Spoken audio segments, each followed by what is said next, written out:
Good morning students, now welcome in our economics class. Previous classes में हम लोगों ने पढ़ा है achievements and failures of green revolution. आज की क्लास में हम लोग पढ़ने वाले हैं suggestion for the success of green revolution, हरित क्रांति को की सफलता के लिए सुझाव। तो देखते हैं क्या क्या सजेशन हो सकते हैं। व्यापक क्षेत्र, वाइड कवरेज,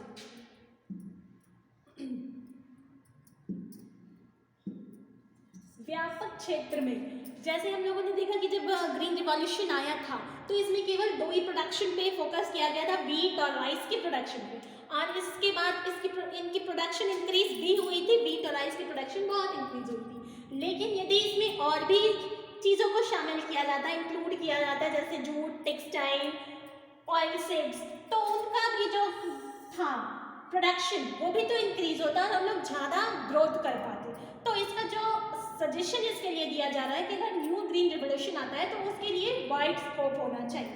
नेक्स्ट, छोटे किसानों के लिए हरित क्रांति means green revolution for small farmers. जो स्मॉल फार्मर्स हैं जिनके पास लैंड कम है या थोड़ा कम ही प्रोडक्शन कर पाते हैं, उनके लिए भी ग्रीन रिवॉल्यूशन में कुछ होना चाहिए। क्या होना चाहिए? डैट मीन्स उन्हें क्रेडिट सिस्टम प्रोवाइड करना चाहिए कि वो कहीं से क्रेडिट लेकर के भी अपने प्रोडक्शन को इंक्रीज कर सके।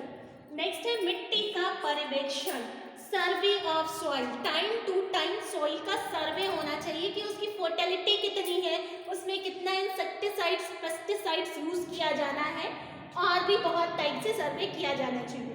नेक्स्ट है उचित ऋणकीय व्यवस्था।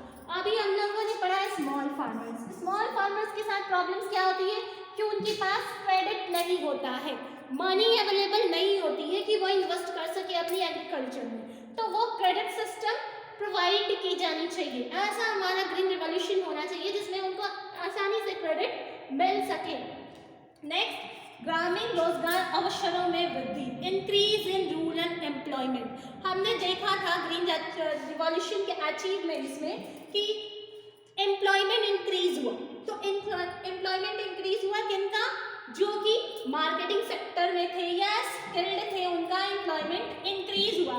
लेकिन जो रूरल एरियाज में जो लोग रहते हैं वो डिसएम्प्लॉयड हो गए। क्यों?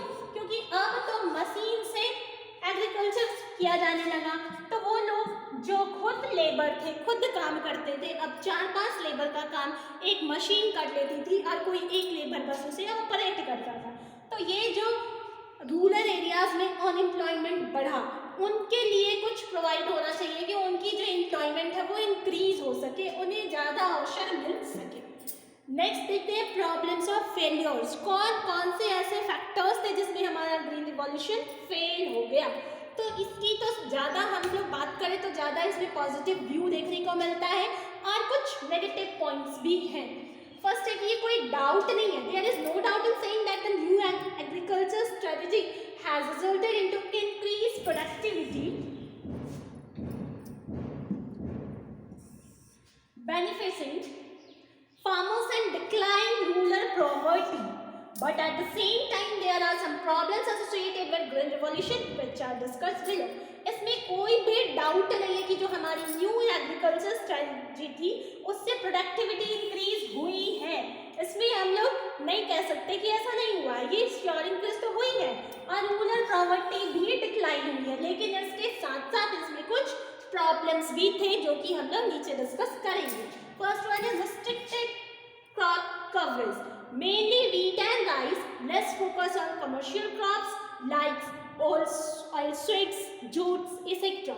केवल wheat और राइस की प्रोडक्शन पे फोकस किया गया, कमर्शियल क्रॉप को इग्नोर कर दिया गया। अगर कमर्शियल क्रॉप पे भी फोकस किया जाता तो अभी इकोनॉमिक ग्रोथ और भी अधिक होती। नेक्स्ट है increase regional disparities, GR, green revolution. Green revolution spread only on irrigated and high potential rain-fed areas. Example, Punjab, Haryana, western UP. Green revolution जो फैला तो वो अच्छे खासे इरिगेटेड, जहाँ पे अच्छी खासी रेनफॉल थी, अच्छा मानसून था, वैसे एरिया में ही सक्सेस हुआ, जैसे कि पंजाब, हरियाणा और वेस्टर्न साइड ऑफ यूपी। और जहाँ पे इरिगेशन प्रॉब्लम्स है वैसे एरियाज में ये सक्सेसफुल नहीं हुआ। तो इसके अकॉर्डिंग क्या हो गया? रीजनल डिस्पैरिटीज हुई, मीन्स स्टेट के बीच गैपिंग बढ़ा। कोई स्टेट ज़्यादा प्रोग्रेस कर गया, डेवलपमेंट हो गई, किन्हीं में कम हो गई। नेक्स्ट है increase in personal inequalities in rural areas. ये हमने देखा अकॉर्डिंग टू स्टेट्स। अब यहाँ पे हम लोग देख रहे हैं personal inequalities. Personal inequalities that means जो रीच है वो और रीच हो जा रहे हैं और जो पुअर है वो और पुअर हो जा रहे हैं, ठीक है।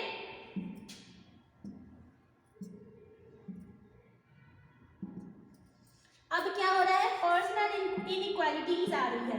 अब यहाँ पे क्या हो रहा है, जो रीच है वो और भी ज्यादा रीच होते चले जा रहे हैं और जो पुअर है वो और भी पुअर हो जा रहे हैं। तो इसके पहले हमने क्या देखा, डिस्पैरिटीज अमंग द स्टेट्स। अब हम लोग क्या देख रहे हैं,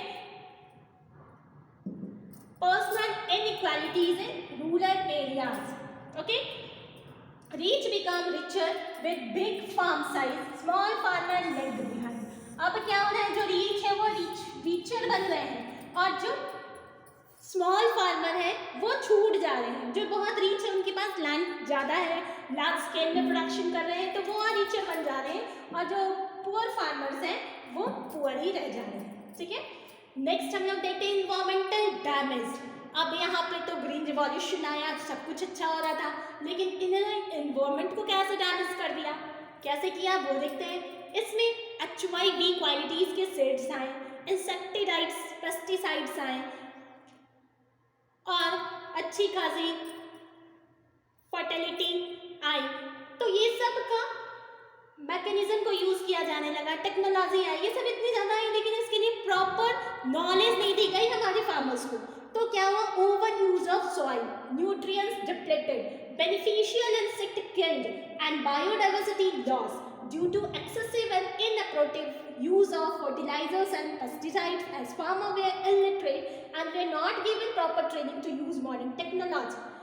अब जो environmental damage हुआ वो कैसे हुआ, by ओवर यूज। अब क्या हुआ, फार्मर्स को स्पेशल ट्रेनिंग नहीं दी गई, किसके लिए, जो भी टेक्निक्स यूज करने थे उसके लिए प्रॉपर ट्रेनिंग नहीं दी गई। तो क्या हुआ, ओवर यूज होने लगा, किस चीज का, पेस्टिसाइड, फर्टिलाइजर्स, इन सब चीज का ओवर यूज होने लगा। इसकी वजह से बेनिफिशियल इंसेक्ट किल्ड हो गए, जो भी बेनिफिशियल इंसेक्ट थे वो खत्म हो गए, न्यूट्रिएंट्स डिप्लीटेड हो गया, न्यूट्रिएंट्स भी खत्म हो गया। क्यों, क्योंकि हमारे फार्मर्स इलिटरेट थे और उन्हें प्रॉपर ट्रेनिंग नहीं मिल पा रही थी, जिसकी वजह से वो सारी चीज़ों का परफेक्ट यूज नहीं कर पा रहे थे। Next, rise in unemployment. अभी तो हमने पढ़ा अचीवमेंट में कि एम्प्लॉयमेंट इंक्रीज हुई है, तो फिर राइज इन अनएम्प्लॉयमेंट क्या है, तो अनएम्प्लॉयमेंट राइज हुआ किसमें, जो कि अनस्किल्ड वर्कर्स थे, जो अनस्किल्ड वर्कर्स थे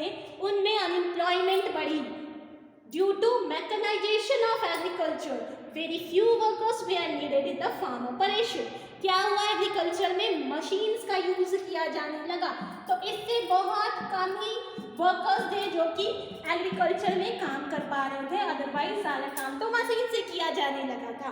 तो इसकी वजह से अनएम्प्लॉयमेंट भी राइज हो गया। नेग्लिजेंसी ऑफ लैंड रिफॉर्म्स, और यहाँ पे लैंड रिफॉर्म्स को नेग्लेक्ट भी किया गया।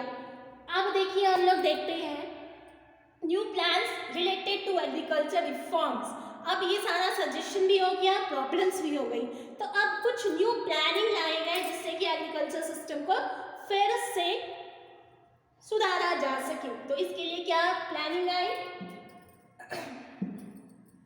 खाद्यान्न बैंक योजना, फूड बैंक स्कीम लेकर आई गवर्नमेंट कि फूड को स्टोर करके रखा जा सके, जो क्रॉप प्रोडक्शन हुआ वो अच्छे से डिपॉजिट हो जाए। नेक्स्ट आई हाईटेक सिंचाई योजना, हाईटेक इरिगेशन स्कीम, जहाँ पे इरिगेशन प्रॉब्लम थी, सिंचाई की व्यवस्था नहीं थी, वहाँ पे हाईटेक अच्छी टेक्नोलॉजी के इरिगेशन प्लानिंग किए गए। नेक्स्ट राष्ट्रीय कृषि विकास योजना, नेशनल एग्रीकल्चर डेवलपमेंट स्कीम लेकर आई government. And next one is कृषि आय बीमा योजना, दैट मीन्स फार्मर्स की जो इनकम होती थी उनको इंश्योर्ड किया जाने लगा, इंश्योरेंस मिलने लगी कि अगर उनकी इनकम नहीं हुई या कोई भी नेचुरल डिजास्टर में उनको कोई भी लॉस हुआ तो उनको इंश्योरेंस अमाउंट दिया जाएगा।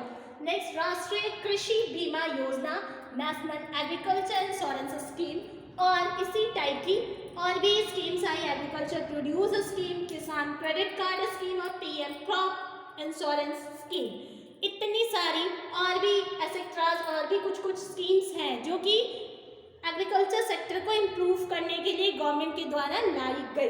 तो आज की क्लास में बस इतना ही। नेक्स्ट क्लास में हम लोग पढ़ेंगे कौन सी न्यू एग्रीकल्चर पॉलिसी थी जो कि अभी के टाइम तक चल रही है। तब तक के लिए इतना ही। Thank you.